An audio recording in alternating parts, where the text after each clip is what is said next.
Hello, Bachcho. Let's read this question. So this question says the wave function in SI unit for an electromagnetic wave is given by psi xt is equal to 10 to the power 3 sin phi of 3 into argument में देखिए क्या है 3 into 10 to the power 7 x minus 9 into 10 to the power 14 t the speed of the wave. आपको देखिए क्या बताना है, wave की स्पीड बतानी है। ऑलराइट, तो चलिए बच्चों इस क्वेश्चन को स्टार्ट करते हैं। तो देखिए बच्चों, इस क्वेश्चन का की कॉन्सेप्ट आप क्या लिख सकते हैं। देखिए बच्चों, इस क्वेश्चन का की कॉन्सेप्ट हमें यहाँ पर स्पीड ऑफ द वेव क्या करनी है, कैलकुलेट करके बतानी है। Alright, so the we can write the key concept of this question है speed of the wave. Okay, ये देखिए आपको वेव फंक्शन गिवन है। वेव फंक्शन का मतलब क्या होता है पहले देखते हैं। वेव फंक्शन का मतलब होता है, देखिए वेव फंक्शन देखिए ऐसा फंक्शन होता है जो आपका क्या बता रहा है, देखिए एक्स और टी की डिपेंडेंसी बता रहा है। जो आपका फेज होता है यहाँ पर एक्स और टी, जो साइन के अंदर आर्गुमेंट वाली टर्म है, यहाँ पर देखिए आपका क्या बता रहा है, एक्स और टी के बीच की आपकी डिपेंडेंसी बता रहा है। तो इसे हम क्या बोलेंगे, आपका this is the wave function और ये टाइम डिपेंडेंट वेव फंक्शन है। ओके, आपसे बोल रहे थे कि the speed of the wave, आपको speed of the wave calculate करना है। ये इक्वेशन देखिए हमें देखे तो आपको ट्रांसवर्स वेव की इक्वेशन क्वेश्चन में गिवन कर रखी है। ओके, यहाँ से हमें देखिए क्या बताना है, हमें इसको यहाँ पर स्पीड यहाँ पर फाइंड आउट करके बतानी है। ओके, तो देखिए बच्चों इस क्वेश्चन को स्टार्ट करते हैं। तो साई एक्स टी देखिए आपको क्या गिवन है, वेव फंक्शन आपको साई एक्स टी आपको गिवन कर रखा है 10 to the power 3 sine of pi times कितना आपका 3 into 10 to the power 6 x minus 9 into 10 to the power 14 t। Okay, ये एक्सप्रेशन आपको गिवन कर रखा है। ओके, अब देखिए आपको इन जनरल एक्सप्रेशन याद होना चाहिए। देखिए मान लीजिए आपका इलेक्ट्रिक फील्ड गिवन होता तो हम इसको कैसे लिखते हैं। देखिए ये होता आपका e naught sine of omega t minus x by c. Okay, this is the standard equation. ये स्टैंडर्ड इक्वेशन आपको याद होनी चाहिए, फिर तो आप कैसे भी इसमें इंटरचेंज इसको वगैरह कर सकते हैं। ऑलराइट, तो देखिए बच्चों इसको मैं क्या लिख सकता हूँ, ये ई को रहने देते। चलिए क्वेश्चन में हमें साई बोल रखा था, साई की टर्म में ही इसको क्या कर लेते हैं, यहाँ पर रिप्रेजेंट कर लेते हैं। ओके, साई की टर्म में ही रिप्रेजेंट कर लेते हैं। मैंने यहाँ पर लिख लिया इसको साई। ओके, और ये आपका साई नॉट, ये आपका एम्पलीट्यूड वाला पार्ट है। ओके, ये मैंने यहाँ पर से इसको ऐसे लिख लिया। ओके, मुझे सिर्फ इस फेज वाले टर्म से मतलब है। ओके, साइन का जो आर्ग्यूमेंट है मुझे उस चीज से मतलब है, बाकी तो कॉन्स्टेंट टर्म है। ऑलराइट, अब देखिए बच्चों इसको हम कैसे लिख सकते हैं। यहाँ पर से आप देखिए इसको ऐसे लिख लीजिए, साइन ओमेगा को अंदर ले जाइए तो अंदर क्या बच जाएगा, omega t minus of over omega x by c. Okay, इसको आप ऐसे लिख सकते हैं।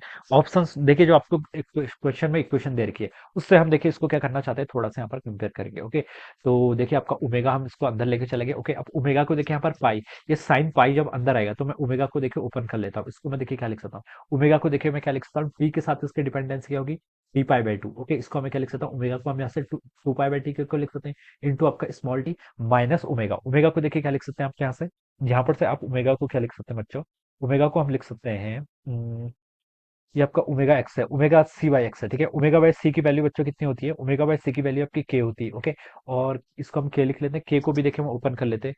के आपका क्या होता है, प्रोपेगेशन कांस्टेंट, इसकी वैल्यू आप 2 पाई बाय लैम्डा लिख लीजिए। क्या लिख लीजिए, 2 पाई बाय लैम्डा। ऑलराइट, तो मैंने इसको क्या लिख लिया यहाँ से आपका 2 पाई बाई लैम्डा लिख लिया टाइम्स एक्स। ओके, इतना आपके समझ में चाहिए। देखिए ओमेगा ओमेगा बाई सी क्या होता है, आपका के इक्वल होता है। ठीक है, मैंने करा कैसे, मैं लिख लेता हूँ कि आपका ओमेगा बाई सी के इक्वल होता है।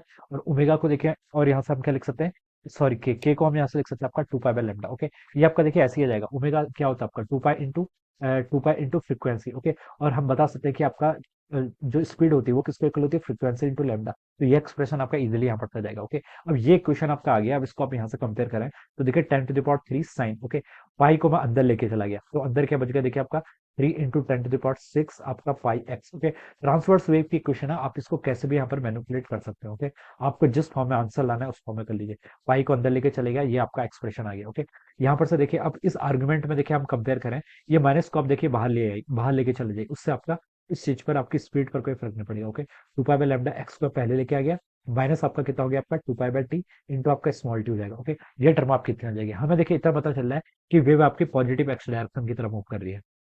अगर एक पॉजिटिव और दूसरा नेगेटिव हो, ठीक है, तो हमें इतना पता चल जाता है कि ये आपकी पॉजिटिव डायरेक्शन की तरफ मूव कर रही है। ओके, तो हम इसको सिंपली ऐसे लिख सकते हैं। अब देखिए बच्चों, इस इक्वेशन को आप इससे क्या करें, थोड़ा सा कंपेयर करने की कोशिश करते हैं। ओके, यहाँ से बच्चों हम क्या लिख सकते हैं, देखिए यहाँ से आपका आ जाएगा, देखिए एक्स का कॉफिशिएंट यहाँ पर कितना है आपका, इसको देखिए दोनों को मैं कंपेयर करता हूँ। Let me change the colour of the pen. तो यहाँ से मैं लिख सकता हूँ आपका 2 पाई बाय लैम्डा, एक्स का कॉफिशिएंट यहाँ पर कितना है, 2 पाई बाय लैम्डा, यहाँ पर कितना हो जाएगा आपका 3 into 10 to the power 6 pi. Okay, तो पाई से बच्चों आपका यहाँ पर पाई कैंसिल हो गया, लैम्डा की वैल्यू बच्चों कितनी आ गई आपके यहाँ से 2/3 इंटू 10 to the power -6 के इक्वल। इसकी यूनिट क्या होती है, मीटर। ओके, ये तो आपके यहाँ पर से लैम्डा आ गया। ओके, अब इस टर्म को देखिए कंपेयर करते हैं यहाँ से, तो ये बच्चों देखिए आपको क्या गिवन कर रखा है, 2 पाई बाई टी।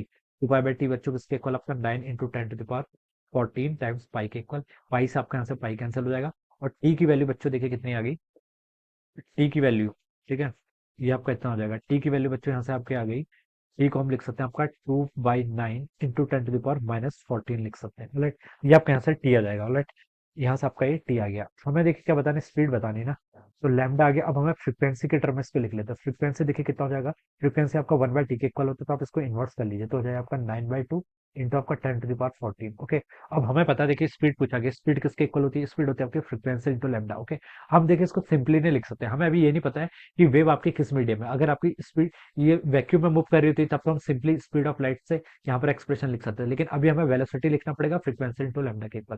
फ्रीक्वेंसी आपने कैलकुलेट कर ली कितनी, 9/2 into 10 to the power 14 into आपका लैम्डा। लैम्डा कितना है, 2/3 into 10 to the power -6। Alright, two से बच्चों आपका टू कैंसिल हो गया, थ्री से आपका यहाँ पर 9 3 टाइम्स कैंसिल हो जाएगा, और इसको हम लिख सकते हैं 3 इंटू 10 to the power 14 - 6 आपका 10 to the power 8, इतना मीटर पर सेकंड। ओके, ये आपकी स्पीड आ गई। ओके, ये आपका वैक्यूम ही था बेसिकली। ओके, ये आपका एयर या वैक्यूम है। ओके, तो हम बता सकते हैं वेलोसिटी आपकी इतनी आ गई है, यही हमसे क्वेश्चन पूछा था, ये आपका ऑप्शन बी से मैच कर रहा है, और ये मीडियम भी कौन सा है आपका, एयर है या फिर वैक्यूम है, ये हम इजिली बता सकते हैं। So this will be the answer of this question. कौन सा ऑप्शन मैच कर रहा है, ऑप्शन बी। ओके, तो इस तरीके से सॉल्व कर सकते हैं, और भी अदर तरीके हैं जिससे हम इसको सॉल्व कर सकते हैं। Okay, so this is the answer of this question. So I hope you all understood this concept. All the best and thank you so much.